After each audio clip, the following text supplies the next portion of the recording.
Buenos días con todos ustedes. Muchas gracias por su presencia aquí esta mañana. ¿Quiénes son de vía? A ver, levanten la mano.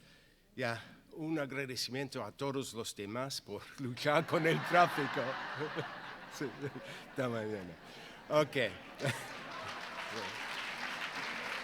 Esta mañana es la de celebrar la incorporación de Cambridge College Lima al grupo mundial de colegios que se llama Inspired. Y tenemos la suerte esta mañana de contar con 3 personas que han venido del sede central que se ubica en Londres. Han venido especialmente para esta ceremonia hoy día y van a hacer una presentación sobre el grupo en unos minutos. Pero primero viene nuestra tarjeta de presentación en la forma de una presentación de nosotros, preparado por Carmen Julia y Amelia, y con un poquito de ayuda de Miss Ángela, una marinera, el profesor Renato Calderón, una samba con flauta traversa, y terminando con el coro y Miss Claudia Reineck, que lamentablemente no puede estar con nosotros hoy día, con Chabuca Limeña. Entonces, sin nada más,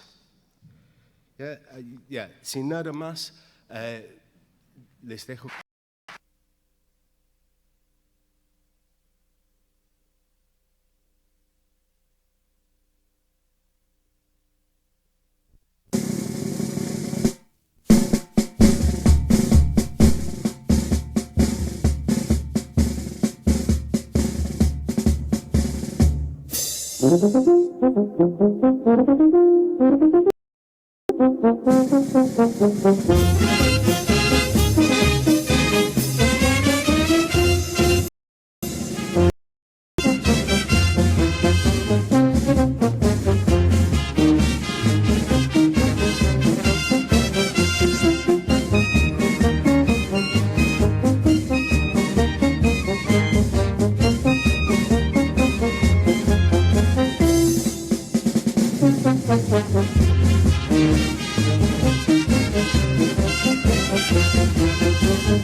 ¿No? Con un concierto así.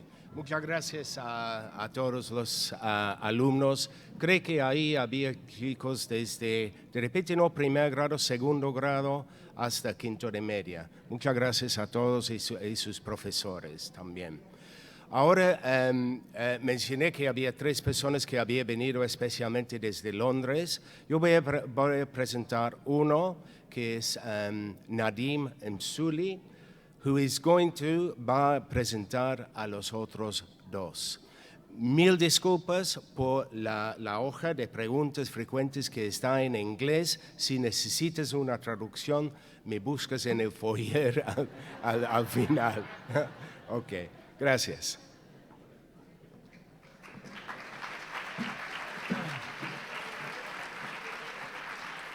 Buenos dias. Good morning, everybody.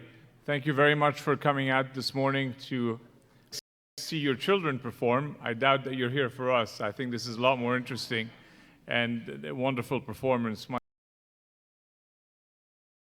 And congratulations to Don on what he has built here over the last 35 years. A beautiful, beautiful school. We go around the world looking at schools that we can partner up with, and this is really a wonderful school that you've built here, and congratulations. Thank you, Don.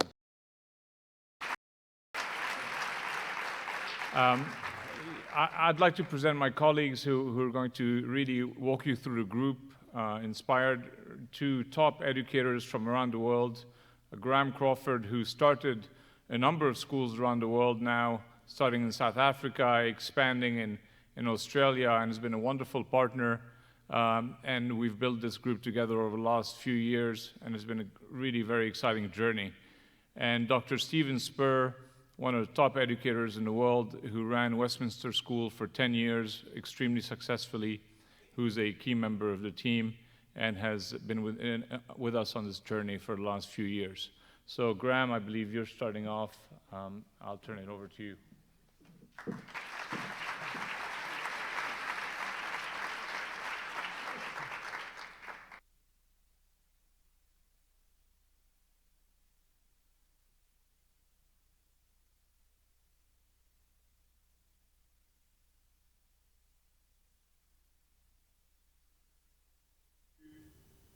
College to Inspired.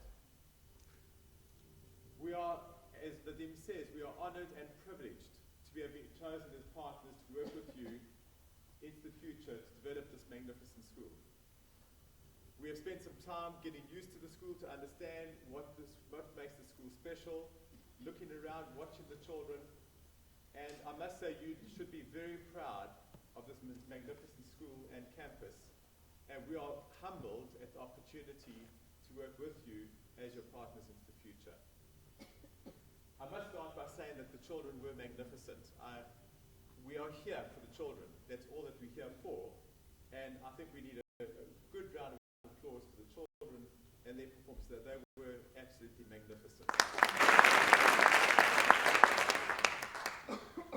Spending time at the school and walking around looking, and that is what we see. Really happy, radiant, confident children in all parts of the school. And talking to the leadership group yesterday, the SRC and leadership students, they finished off by saying a really special thing. They said that the school is like a family. They love their teachers and they love being at the school. And if you've got that right, everything else will follow. So congratulations on such a special school. And we are, as I say, humbled and honored at the opportunity of working with you into the future for Cambridge College.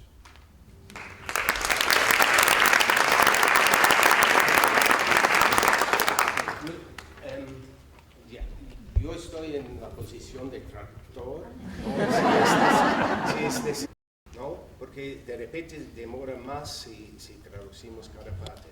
¿Está bien o necesita la traducción? ¿Está perfecto? Ya, muchas gracias.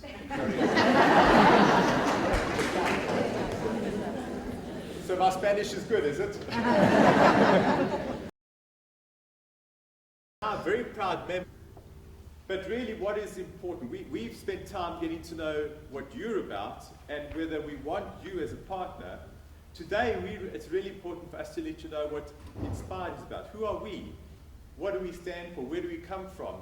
And what might we be bringing to the party into the future? So really what we're going to focus on today is the credentials of Inspired. Who are we? And where do we come from? And I'd like to start with a little video that shows a bit of a snapshot of the schools around the world. There are 32 schools at the moment across 4 continents.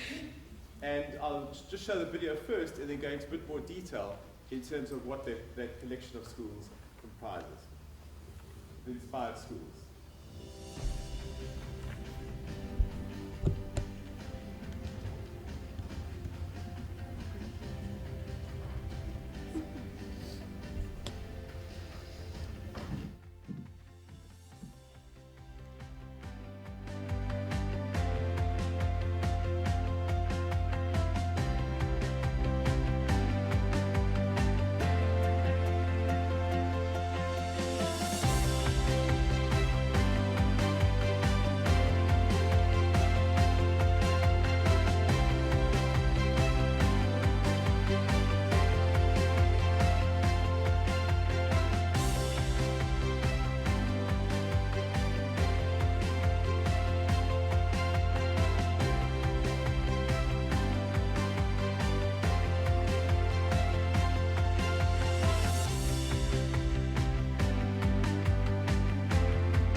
collection of really amazing premium schools around the world. And we're very proud of those schools, each and every one of them, each one special and unique and serving the needs of their particular community. But where does it come from? And who are we and what are we? And it really started back when I was a teacher. I am a science teacher. I taught in the classroom for 7 years, chemistry and physics. And while I was teaching, I looked back on my schooling and realized that I really hated my own school experience. I went to very traditional, English, colonial, regimented, authoritative, disciplined, and I was not allowed to be myself. I was forced into something that I was completely uncomfortable being, and I finished school not having a very good self-image of myself at all, not believing in myself, and went into life having been taught how to follow instructions well. I'd been molded into an image of what that school believed I should be, and I went out doing what I was told to do. And I think if we all look back onto our schooling, that's very much what traditional education was all about. Teaching you to do what you're told to do and be good followers of instruction. As I taught and I worked with the children in my class, I could see that they were going through the same process. And they were achieving magnificent results in my class, getting top results in the country, but they would leave my class and go into this trodden existence in all other classes around the school. And so I started to dream about an alternative approach. How else could it be done? How can we do it differently? How can we do it that makes each child special and build them up and feel confident and believe in themselves and grow their self-confidence? And obviously, with that comes academic results and belief in themselves, and everything grows from there. And I started using those tools in the class, and the results in my particular subject got better and better and better. And eventually, after 7 years, I knew it was time to break away, my own educational journey, time to break away, to start a school that celebrated this philosophy as the school philosophy. And that I was practicing with and what I was dreaming of, we would make for the whole school. And so in 1993, I started the first Crawford School. Very original name. I had nothing but my reputation. I was a science teacher. And so my name became the school name, the family crest became the school crest, and I launched the first Crawford School. Everybody told me that it would not last 6 months. They said it's absolutely impossible to do, it just isn't done. We opened our doors in January with about 350 students. We went right up to school leaving into year 12, and in our first year, we topped the country in matriculation results, school leaving results. And the Crawford schools were on the map. Suddenly, everybody wanted to get there. It was contemporary, it was happy, it was vibrant, the kids were loving the experience, and we got the best results. And so from 93, don't want to give my age away, I was 30 at the time, we expanded, we a second opportunity, third opportunity, and I took this around the country. And by 1998, we had 6 colleges, 7 secondary schools, 7 primary schools, and 8 early learning schools, or early year schools. I then decided to go to Australia, as many South Africans look at where they are, and if it's the country of the future, to start again. So I sold the Crawford schools and went into the new generation. I brainstormed with the team of people that I'd grown the Crawford schools with. We analysed what had we done right. Why were we? The Crawford schools were top in all the country. We were number 1, number 2, number 3, number 4. We ranked the top 4 across the country, academically. And so we analysed what we'd done properly, but we also knew how we could improve. Every school has areas of improvement. And so we sat with our model and said, how do we make it even more robust? How do we make it even more? And we started Rhythm House as that new improved model. I went to Australia and I started in Sydney. At the same time, my sister went to Cape Town and started there, and I was working between the two. And both schools hit the countries opposite sides of the world and were immediately successful. And to this day, if you ask about Rhythm House in either country, they will tell you how fantastic their reputation is. We grew slowly around Australia and South Africa. And then in 2012, the gentleman, Mr. Nsuli, that introduced us, came to me and said, listen, what you've done is very exciting. And the fact that you managed to do it in different countries is even more exciting. But what the philosophy is, what your approach is, that can go around the world. Why don't you partner with me? Why don't you join up with me, and let's take this global? And so we started Inspired, an overarching umbrella that the Rhythm schools could belong to, and we could then bring in other schools around the world and work with those schools to enhance the philosophy and add what had made our school special, what have we done so fantastically, take that and help the schools, enrich the schools further that we choose in the premium areas. And so the Inspired schools were started. And Nadim, the first thing we wanted to do was get into Europe. We wanted to focus on Europe.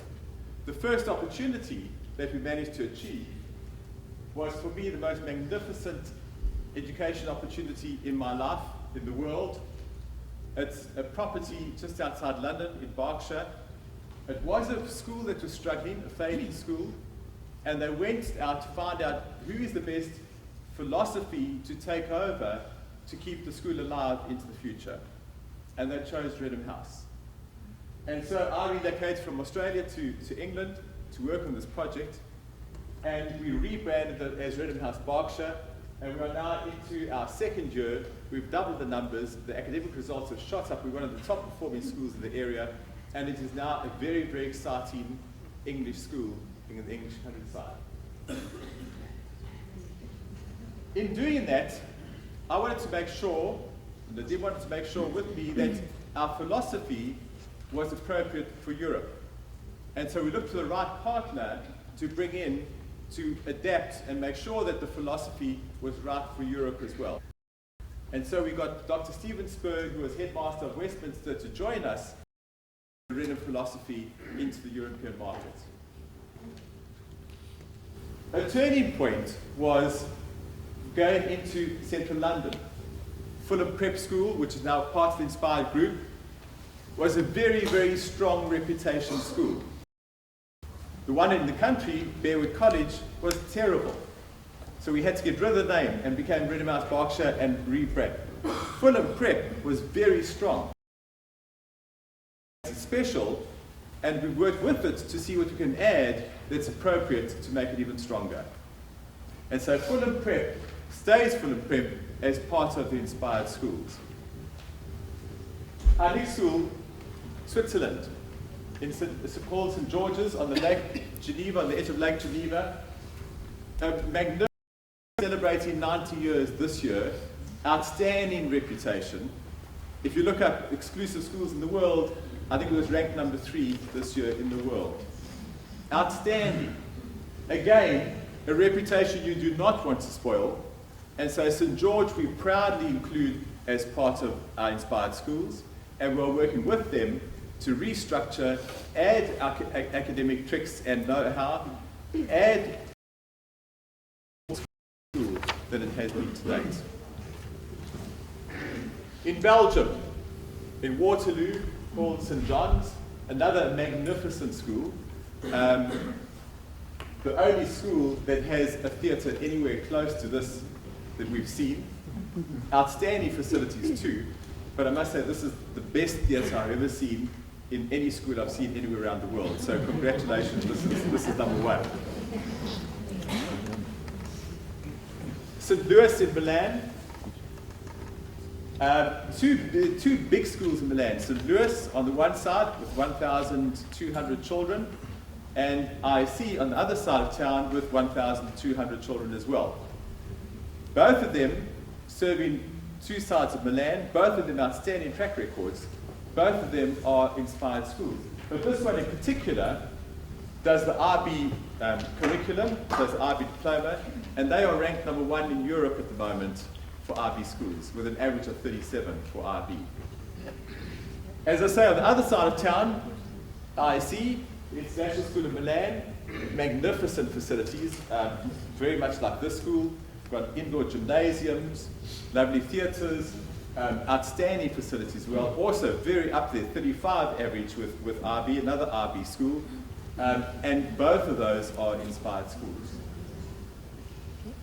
Into Nairobi, Brook House in Kenya, an unbelievable school. Part of the G20 group of schools, round square, sends a lot of their students into England for university, a magnificent school in the heart of Africa. And so it goes on. I've just chosen a couple of examples to show you the kinds of schools that belong to the group. As you saw, there are 13 schools in South Africa, 3 schools in Australia, and very proudly, 2 schools in South America. But going into what makes us special, Inspired is really education, not led, but we surround the boardroom of Inspired is Nadim, who is our financial genius, and educators. We are all educators around the team, around the board. And every decision made is decided by educators in terms of what's best for each school. And so our education driven in terms of every decision for Inspired. So when we say education team, there's a team of us. You'll meet Dr. Spur now. We have Graham Abel as well. There's a whole team, Jenny Avis. There's a team of educators that decide schools. But going into our philosophy, what makes us special? What made the Crawford schools so powerful when we launched it? What made Redham so magnificent on both continents? And what is the philosophy that we've now taken around and infusing it all around Europe and hopefully going to bring some of the ideas to Cambridge College? What is this philosophy? I must say, on the surface, your school is very similar. So what I'm going to say to you sounds like I'm talking about your school. Sometimes you go into a school where it's actually a bit foreign and, oh my goodness, we're going to lose academic rigor, it's a bit strange. But for schools that are already practicing the philosophy, it's obvious. And our starting point, the most important thing, as I mentioned in my own history, my own experience, I wasn't allowed to be myself at school. I was uncomfortable and forced into something that I wasn't happy to be. In fact, I was ultimately made to rebel against the whole system. And I hated and rejected and fought against. And schools do that to children. They create this combination of rules that don't belong anywhere in society, but that's what this school wants. This is where your ribbon must go, this is where your hat must go, this is how long your skirt must be. And it's all these silly rules that don't apply anywhere else that make the children uncomfortable in school. And slowly they become almost forced to then fight against the system. We, on the other hand, start off by saying that every child is special and unique and different in their own way.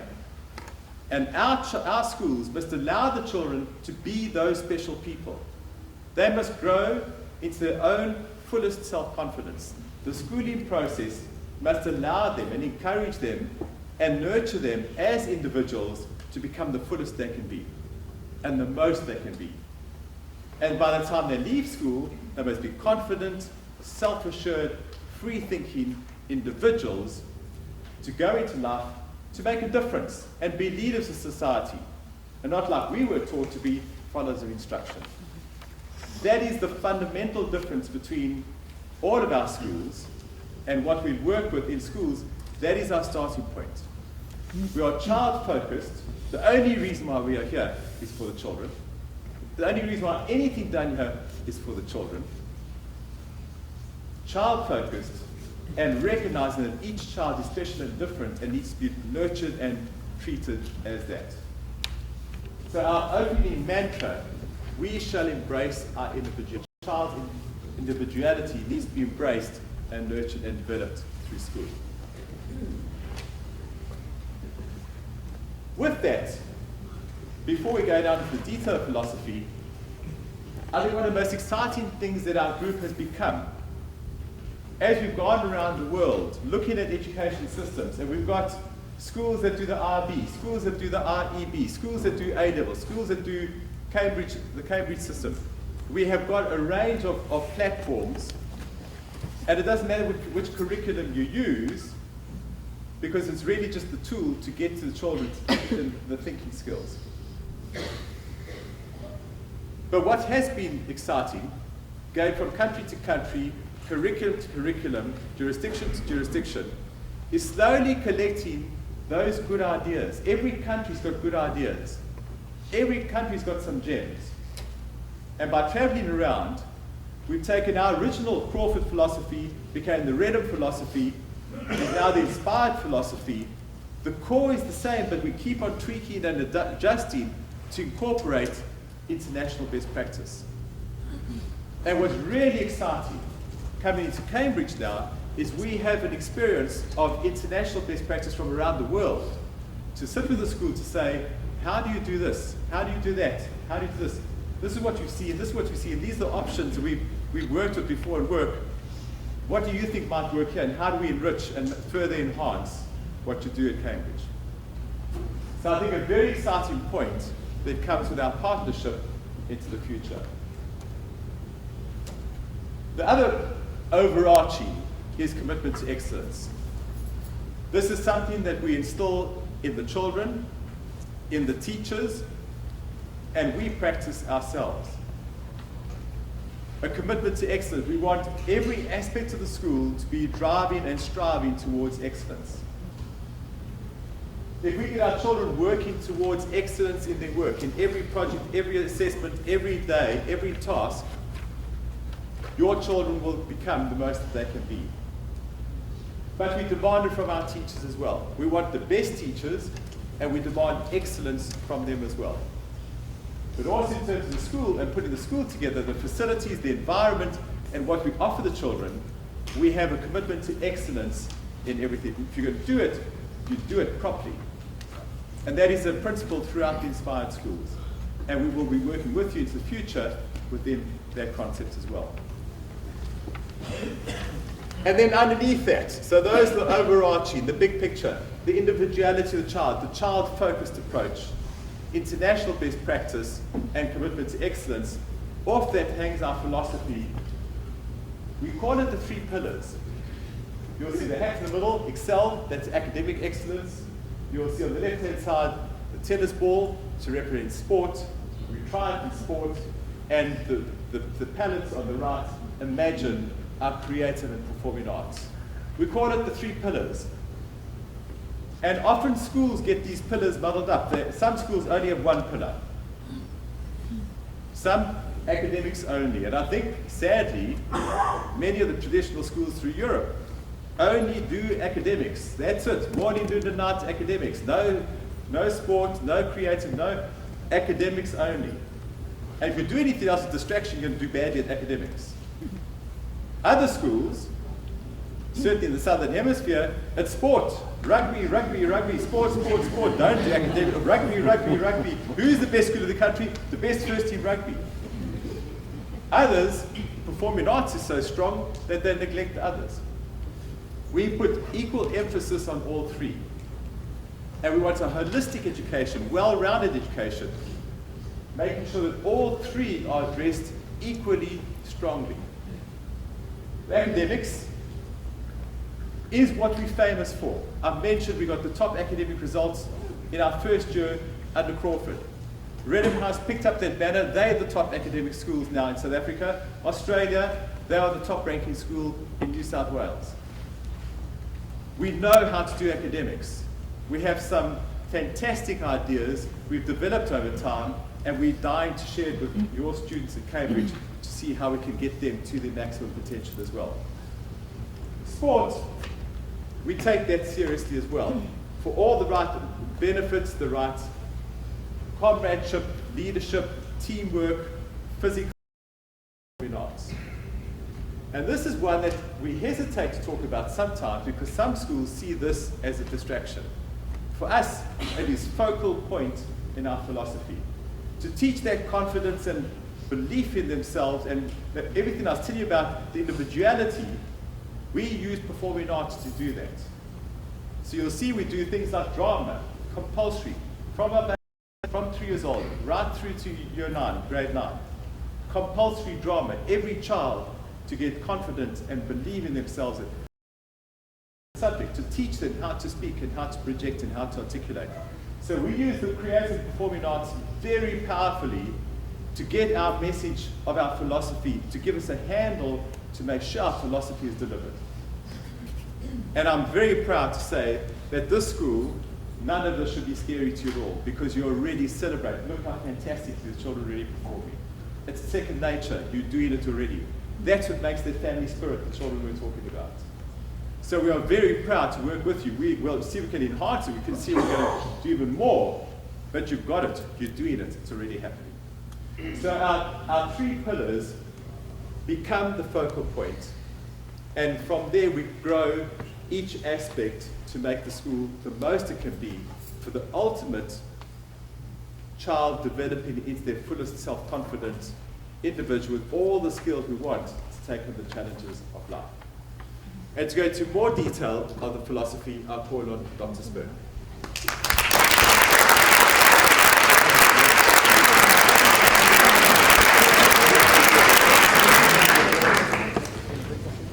Ladies and gentlemen,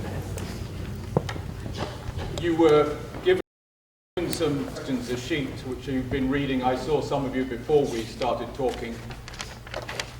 It's so important on that is that you will see that the philosophy that we're talking about today, that Inspired believes in, matches very, very closely the education philosophy of this school, as Graham was saying. So we're talking among friends, we're talking to parents. It is so important for the success of any school that the parents, the school, and the children, the students, are working together. I can already tell, as Graham, having been here for just a day, that this school is working so happily as a family, as Graham was saying, with the parents, whether you only live 5 minutes away in the community here or you've come for longer this morning, the parents are right behind the school. And just talking to the students yesterday, the way the students love and respect their teachers. This is the uniquely powerful driver of the success of any community, of any school.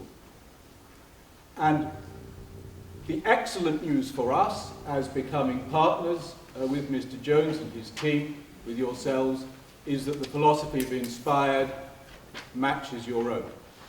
The other thing, of course, that Inspired brings is the investment capacity to help to develop the facilities and the infrastructure of the school. And the other thing which makes Inspired so important, along with the fact that the Inspired team are educationalists and understand schools, Inspired believes in long-term partnerships. It's taken 35 glorious years, as we've heard, to build this wonderful school. We want to partner with you into the future. And that future is for your children. And by belonging or partnering now with a global network of schools, this gives your children and yourselves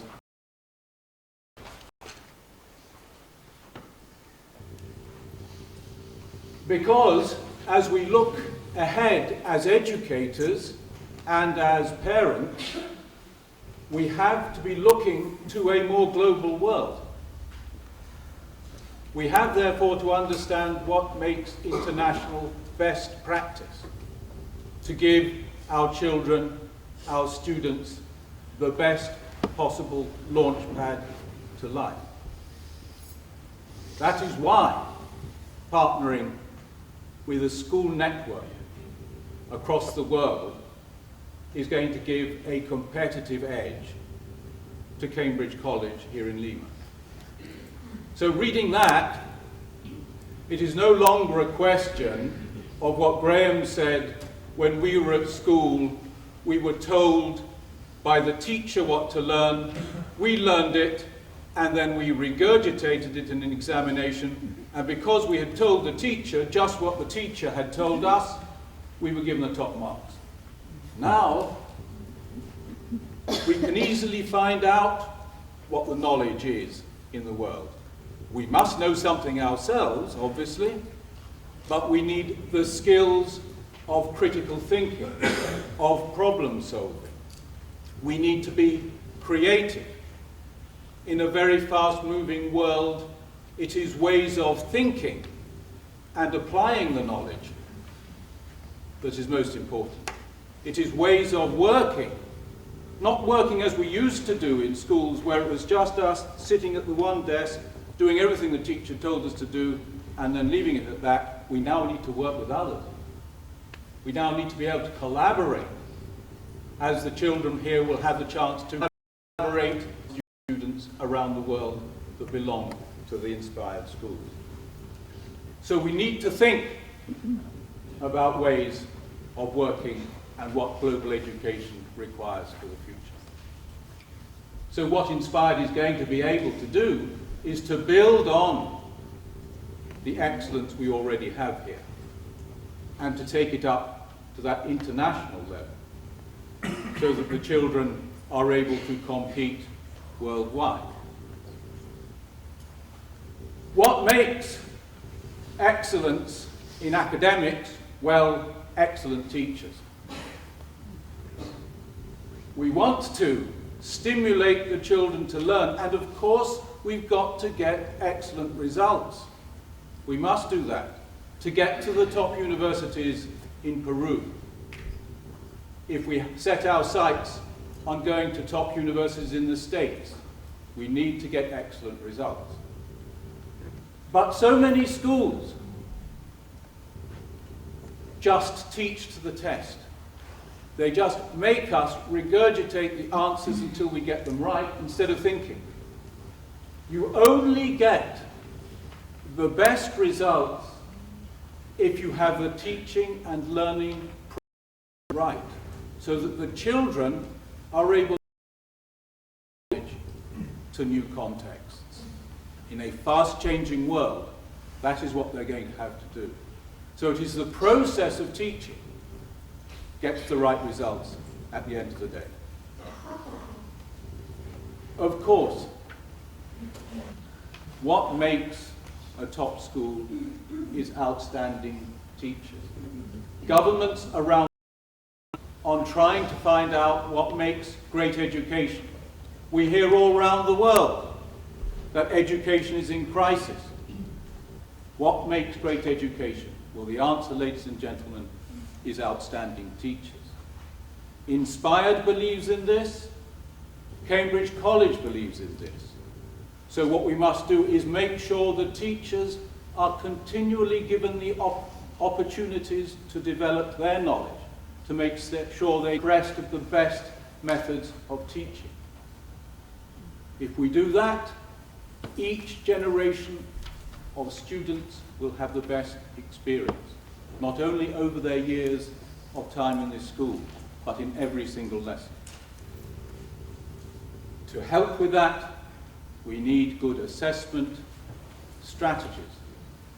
And assessment strategies are there in order to help the student look to the future, what he or she can do better next time. Not just to say, we've got very good marks at that point and leave it then. The assessment structures drive forward the learning, and that again is something that Inspired can help the teachers here with. and we live in an increasingly technological world. We must use the best of the technological methods for learning, along with the best traditional methods of learning.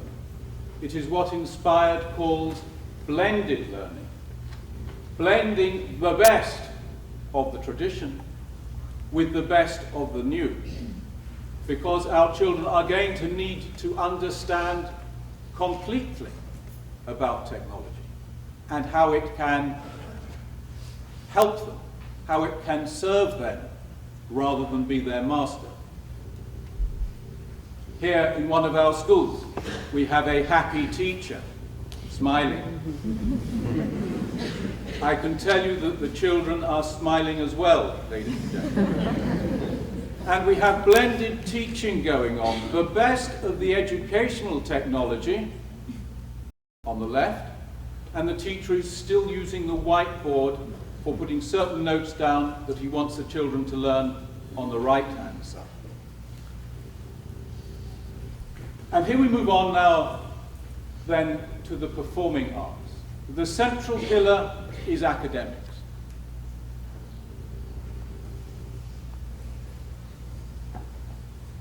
Now, we had a wonderful display a little earlier on from the choir, the flautists, the dancers.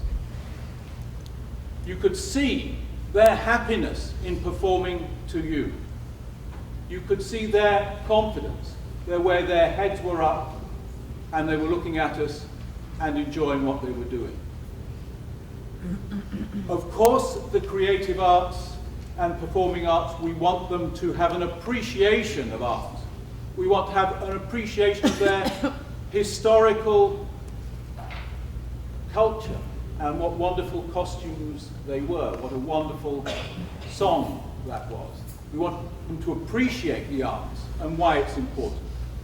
But fundamentally, Inspired believes that by being involved in drama, music, art, singing, dance, that each child develops his or her own creativity that we're going to require for the future to be able to solve problems, and also acquires the self-confidence and self-belief that they too can stand up in front of others and perform, enjoy, and also to speak in public. So important. And though that confidence that they build up, that self-esteem, is transferred back into the classroom and improves their academic results as well. Likewise with sport. It's great to see, and talking to many of the children, how much they enjoy their sport, and for the right reasons. Their health. We want children to grow up strongly, physically well, to live good and happy lives, healthy lives. We want them to work with others. We want them to show leadership. We want them to develop the sporting talent, and there's a lot of sporting talent in this school. But again, it gives them the sense of confidence. It gives them the idea of working with others. It helps them develop, too, their academic skills and reinforces that as well. So the three pillars work together. They're not separate. You've got the academics as a central pillar, the performing arts and the sport, intrinsically valuable in themselves, but they help the academics as well. Now, we talk about individuality in children. We want to release their potential and embrace their individuality. In some schools and in some cultures, and we talk about the millennials. Actually, looking at some of you, you look so young, you're probably millennials yourself. We talk about the millennials, we say lots of things about the millennials. One thing we say about them is that they've become too individualistic. thinking just about themselves and not about others. When Inspire says we embrace the individuality of each child, it is not to make them narcissistic me. It is to release their potential at the end in order to make a difference for others. And therefore the code of conduct is show how to live as a community, to work with others is terribly important. And just to see the way your children move around the campus here, the way they speak to people, even people like me who they've never seen before, they say hello and they're ready to engage and talk. That shows that they've understood this fundamental principle of being an individual, but also working with others. Wonderful facilities in this school. Of course, we will all have our own ideas, and the children had some ideas for us yesterday on what they would like to improve. But Inspired always believes that instead of trying just to make every school look like the others, is to understand what is important in each school to support the performing arts, to support the sport, to support the learning in the classroom, and then invest in that. We were talking to the children yesterday about their aspirations for university. We have wonderful universities here in Peru. They are world famous. We want to make sure that they do get into the best universities they want to go on to. Some of the children were talking about going to the United States, or hoping to go to the United States. The great thing about belonging to a worldwide platform of schools with educators from around the world and knowledge about universities is that they can help you and your children move ahead. And this is again where we refer to that triangle of parents, schools, and children, and the alumni of the school, people who have left and gone on into the world of work beyond. We want to use your contacts, your understanding, the alumni understanding, to help the current generation of children as well, both for university and of course then to find employment in the world ahead. Because, ladies and gentlemen, what education means is preparing the next generation to take over their place in the world. We are living in a world right now where there are people who do not believe in the idea of being citizens of the world. People in power who believe that we should just be talking about protectionism and nationalism. That is not a vision that Inspired believes in. We believe that we're preparing our children and our students to become citizens of the world. We must hang on to that. We want Cambridge College to be the best school it can be here, to be rooted in its community, to be proud of the traditions of Peru, as we saw on the stage. But we also want our children to be able to take their place in any room, any business, any boardroom around the world, as citizens of the world. And that, again, is the edge which Inspire brings to Cambridge College. Thank you very much.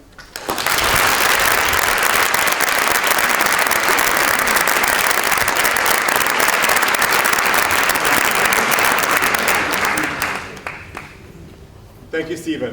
To sum up and conclude, we ended with the vision, our vision for our schools and our vision that we have to share with you for your school. And I'd like to go through it to make sure that we all believe in this in our overall vision. To educate our students to become resourceful, versatile, problem-solving, internationally minded citizens equipped with the character, skills, global outlook, and qualifications for success in university and leadership in the world beyond. And I believe we all identify with that and want that for our school as well. But more importantly, for Cambridge College, what is our target? First of all, to be the best school in Peru. At the moment, your reputation, your standing in the community is of the best. You are one of the best in Lima and therefore one of the best in Peru. We want to work with you to get that to be the best and be recognized in the world as being equal to the best of what's out there. How do we measure that? We have student and parent satisfaction. We want to make sure that you are happy and you are getting what you think you need. But you come second.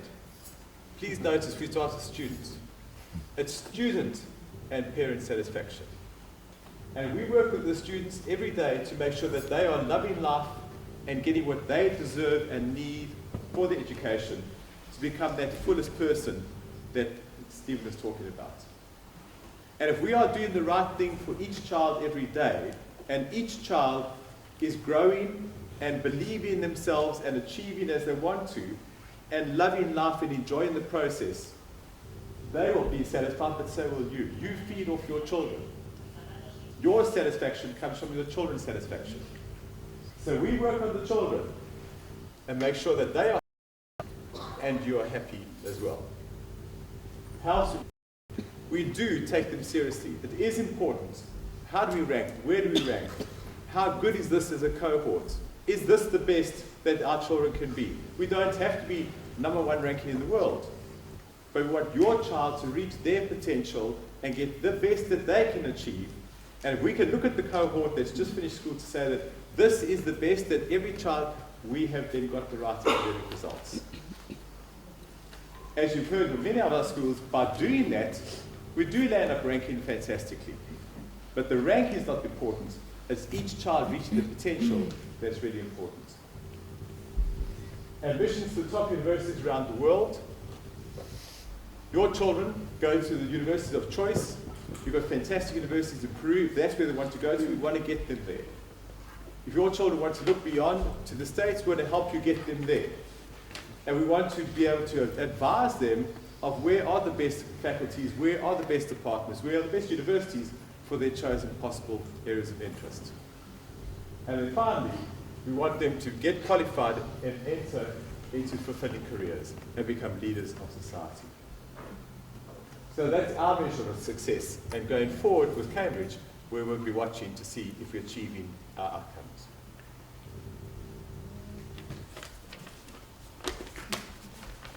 Ladies and gentlemen, a very warm welcome to the Inspired Group. And to commemorate the occasion, I call on Mr. Nadim Rasuli, our chairman, and the brainchild behind our group, and the reason why we're here today, to hand over a plaque to Mr. Jones.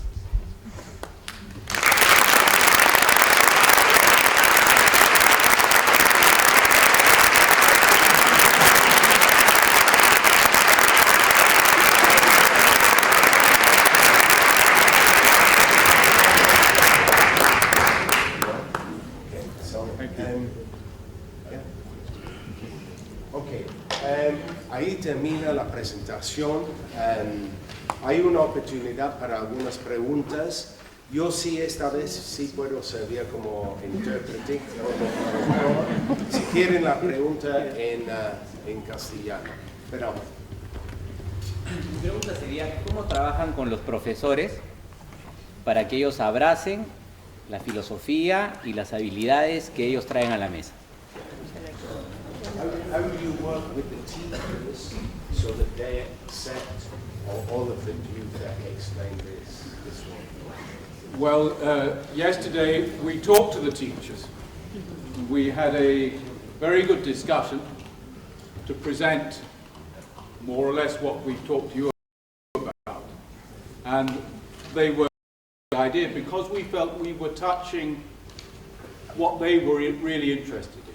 And then we met with the senior teachers and talked about what makes really good teachers, how Inspired can invest in their professional development in order to make sure they can do the very best job they want. And so over time, we will work with them. We have very good teachers here, but teachers can always do better if they're given the opportunity to carry on learning. And as we say, they've got the three pillars here: the academics, the performing arts. This wonderful facility here is all about performing arts, and also the sport. And there's areas to develop too. We felt, talking to the teachers yesterday, that they were very excited about what we were bringing. And we add value. We don't try to turn them into teachers into something that they're not. We want to bring them with us. And we really believe, I mean, some of them are here. They're smiling, they're waving at me. We want to work together. It's all about working together for the children. Yeah, and going forward, what we'll do is we'll work with the school to look at what are the things that we think work very well, so they'll incorporate in the school, and then teach the teachers how to actually implement that particular aspect. So it's a process of slowly working with the staff, identifying what we want to bring in, and then training them how to do that. Hay una traducción de eso. Está bien. Ok, muchas gracias. Otra pregunta entonces. ¿Ya? Pero. Yo pregunto, que quieren ver individualmente el trabajo de cada niño, ¿correcto? Para ver cuál es su potencial. ¿Cómo pueden lograrlo en una clase con tantos alumnos? Digamos, con 20, 25 alumnos, es una pregunta. Y otra pregunta es, ¿cómo van a calificar a los alumnos con esta nueva filosofía de Inspire? ¿Va a seguir siendo con notas del 1 al 20? ¿Va a ser con letras? ¿Cuál es la filosofía de calificación a los alumnos con Inspire? Okay, so it's the classic problem of how you develop individuality in a group of students of 26, 25, 26 in each class. And the other one is about the assessment process of whether it's going to be the same as it is at the moment, which actually is changing a little bit in Peru. First of all, class numbers. Every school, that is a topic around the world. How big should a class be? What's the right number in a class? I can only talk by experience, by teaching personally. And in my experience, I like to have an audience. It's very difficult. In fact, today, if we had 4 people in the front here, we'd be talking very quietly to each other. It loses, for me, teaching is interacting, and somebody comes up with an idea and you bounce it off and you think together, and it's interactive. And so for me, I've always had a class of 25. That has been normal for me, and I have got magnificent results from 25. In fact, I've changed schools and went to a school that had no teacher at all for 2 years, and I had to pick up the entire group and get them right in 1 year for the external exams. And so I would get an auditorium like this, and I'd teach 75 all together results. So it's not the size of the class, it's the quality of the teacher. And the right teacher can teach 75, 100. The wrong teacher can't teach 5. So the class size, if you've got the right teachers, that's what the focus needs to be on. We don't want to go to 25. 25 is the individuality, the point of individuality importance. But you do want an audience, and you want to perform. Teaching should be a performance. And if you have a handful of one-on-one, my most boring experience in my life, that used to bore me to tears, was doing one-on-one lessons.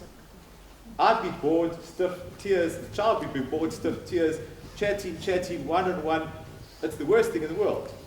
Whereas you've got a team, they can bounce, they can ask questions, it's fantastic. So 25, very comfortable. The individuality point, teacher will teach them to treat each child with dignity and respect as an individual. And in every interaction, and when you ask the questions, and when you respond to the question, you treat that child with respect. If a child asks a stupid question, it's so easy to say, oh, you stupid child, don't be, and you destroy them, okay? You don't do that. We teach the teachers to say, good thinking, but what about this? And throw it back at them. So they feel good about responding and asking questions. And then if they, what about, and you develop, but you make them feel good about asking, and you make them feel good about thinking, and being part of the discussion. You never humiliate and belittle and put down in the classroom. But more importantly, we use the drama and the public speaking as a curriculum to teach the individuality. We don't want them all to get on the stage and perform, but we do want the shyest child in the school to get that exposure to become more and more confident and believe in themselves. And every teacher must do the class every day, but yes, hard to do at 25, but they all go to compulsory drama, and that teacher's sole responsibility is to get them to believe in themselves. They go to public speaking. One by one, they must get up and speak, and must learn how to speak. And they teach them one by one how to do that. So the collective philosophy, every classroom, everything works toward that individual end. Okay, there's another one there, please. Así, la otra pregunta era cómo califican a los niños, de la manera tradicional o la nueva innovadora. Assessment is something that we work with, and it is something we'll be looking at the school. I was asking questions yesterday to see what the assessment is like. We have some from early, so that by the time you get to your school leaving, it's second nature. The whole world, every university, every entrance into university is examination based. So we have to teach our children how to perform under exam conditions. One of the most important things that we must do in the school is teach them how to write an exam and perform to the best of their ability. And so we start that early, and we develop it through the years, so it becomes second nature. It's just part of life, part of growing up. So when they get to the senior years, it's a second nature skill that they've already absorbed and just do it without the stress and the panic that normally comes in final years. So we'll be looking very closely at assessment, and I've got some ideas. We were talking yesterday to understand what's happening at the moment, but we will be working and tweaking that, yes. And that's very important. So we want to look at what the school is doing at the moment. But the whole point about assessment at the end of the day is that it is again individual. So we understand how each child is developing. And then you want the child and the parent to understand how each child is developing. And that then as human beings, we're constantly assessing ourselves. The children need to learn, the children need to be part of that assessment program so that they are ambitious and reaching for the top. And that's bringing that philosophy into play of assessment along with the self-esteem and self-confidence. And then as self-confident adults, we're always trying to improve ourselves. Okay, sorry.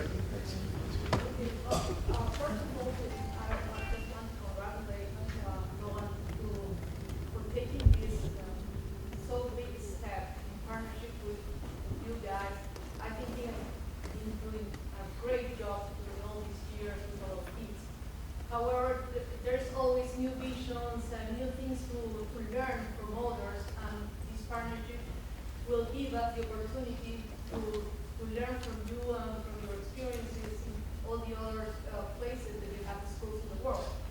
And on that sense, I think that the philosophy and the vision you have is very good.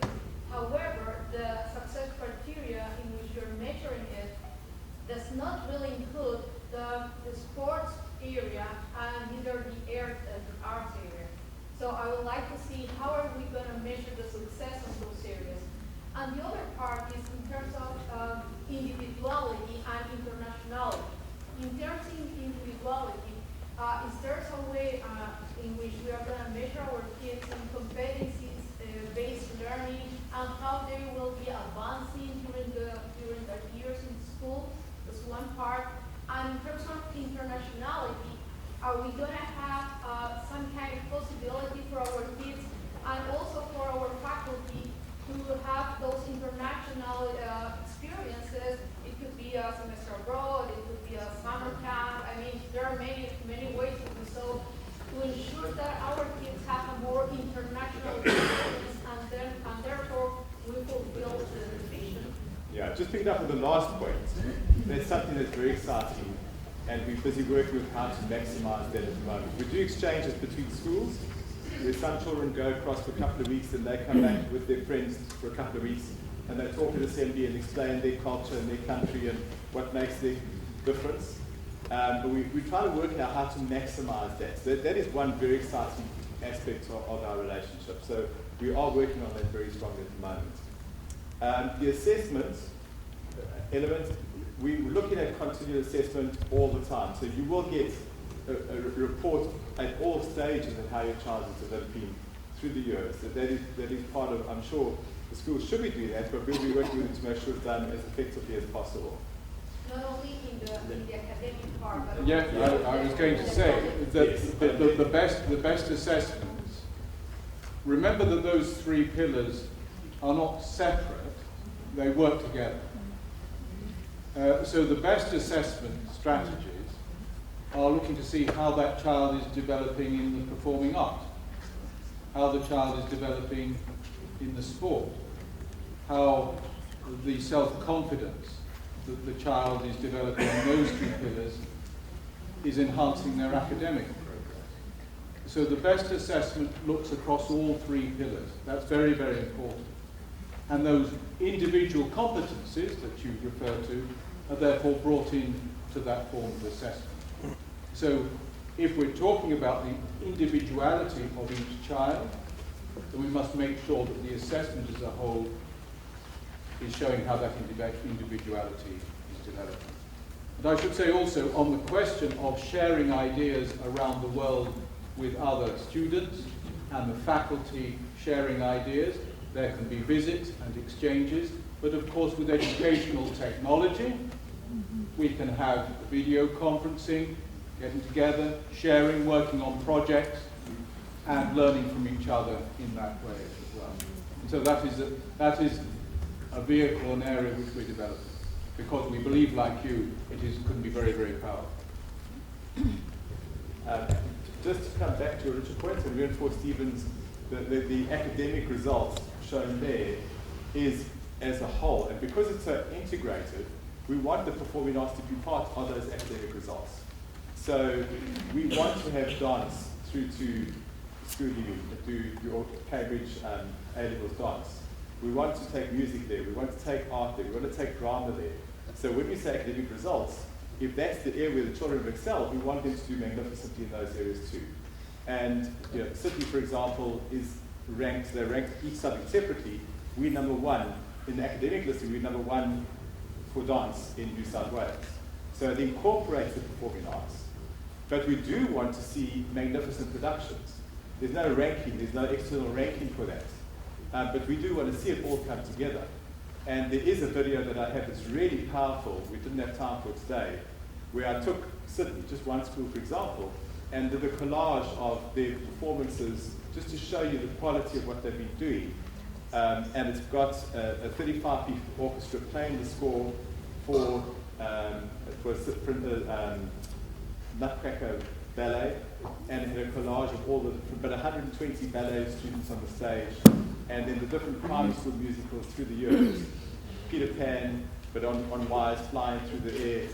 Really dramatic, amazing production. And I can see that that's the kind of attention that the school has as well. And we're working to get that kind of level achieved. But when you have your orchestra and your dancing and your drama all coming together to do one magnificent musical, it's goosebump stuff. I sit in the audience and I get really emotional because it just all comes together. And they are happy, confident individuals performing on stage. Amazing. So yes, academics is what the world does out there. We will use that to gauge ourselves in that integrated performing arts because they must be academic subjects as well. And in the sports field, we'd like to compete, and you guys are already doing so well in the sports area. But the children are saying, teach us more skills of how to do it better. So we'll be working with that and then competing with the leagues to see how we can do best in the sports area too. Sorry, is there another question? Sorry, yes.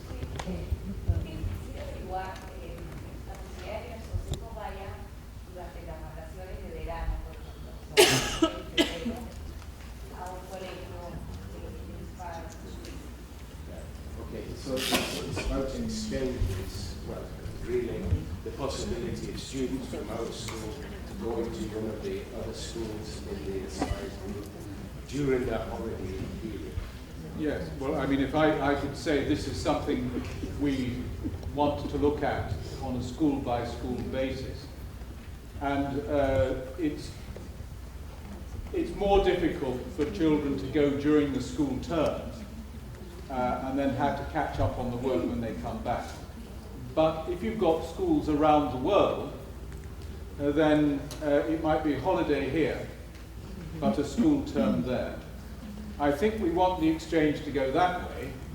Children on holiday going to the term over there. We don't want the children on the terms going to a holiday somewhere else. No, not that.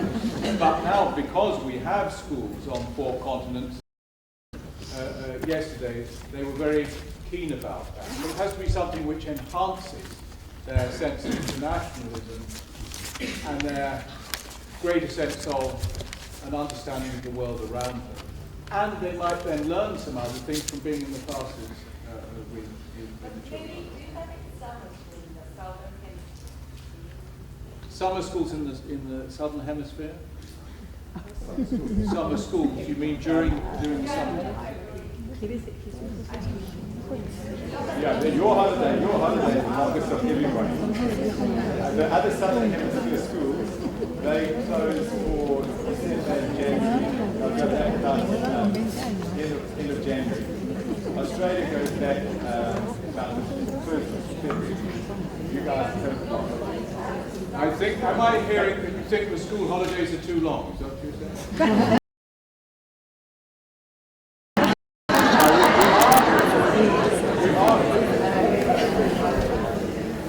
We are already doing exchanges. Sydney, Cape Town, London, Milan, they're already exchanging. But it's 2 students and 2 students. We're trying to see how it's going with even more than that. But if your students would like to go to a school, there's no reason. What we'd like to do is that your child goes and stays with a family there. We get a good family friend to live with in their house. And then with a child in the same year, and then that child comes and stays with you after that. So you go that way, then they come this way, and so you experience both cultures, and they have a friendship developing in the process. We've done quite a lot of that. So we'll certainly do that, but we're trying to see how to develop it even more. Basically, we all want to send the children to that school in Bangkok. The children went to Switzerland. That was their choice yesterday. But they also like the Harry Potter style. At the moment we have some of the children from Milan going to Redham House, Berkshire, as well, to stay there for 2 or 3 weeks. So these things are all possible. True. Some of the schools are boarding schools, and that is a possibility. In fact, the children from Milan are going to stay in the boarding house at Redham House, Berkshire. And that's one possibility. But also very powerful is the idea of children going to stay in the family. That's a far more powerful experience. I took a group to Russia before all of the changes, and we stayed with the families in their lifestyle, and we trudged through the snow, and we got to the tubes, and we went to the Bolshoi. It's just, if you live with the communities, you experience the culture far more than in a hotel or in a boarding house. So it's quite nice, and then you get your relationship. So if somebody from London comes to stay with your child, and then your child goes and stays with the same family in London, it's a far closer connection. I know it contradicts a little bit what Dr. Spear is saying, but we do try and get some holiday time. The children can experience a bit of a holiday in that country culture too. So you have some school and some downtime, both sides. So you can show them your country, they can show you their country. But it sounds as though you would be very interested in that, so that's something we want to work on. That's because you love your children, not because you want to Mira, no queremos abusar de su tiempo, ya ha pasado nuestro tiempo. Pero entonces, all the questions are on this side. Thank you for being here. I think we have expectations from this merger. So I would like to ask us, when can we expect to see some savings? Generally, we'll be working now with the timetable. You need to timetable in any changes. So we'll be working with the school to understand what will work and what doesn't work, and we try and structure it in. So certainly by the new academic year. In terms of philosophy and approach, we'd like to start doing that sooner. But by next year, you should be to a new calendar, new timetable that allows for the things we're talking about. So we do believe there are some international school groups that say they're going to be investing or they're going to be adding value to the educational program, and that happens 5 years later. We believe we want to make a positive impact right at the start, and that's what we should work to do. Yeah, the next timetable handed out, we would like to have the enhancements in there. Okay, thank you very much. Muchas gracias.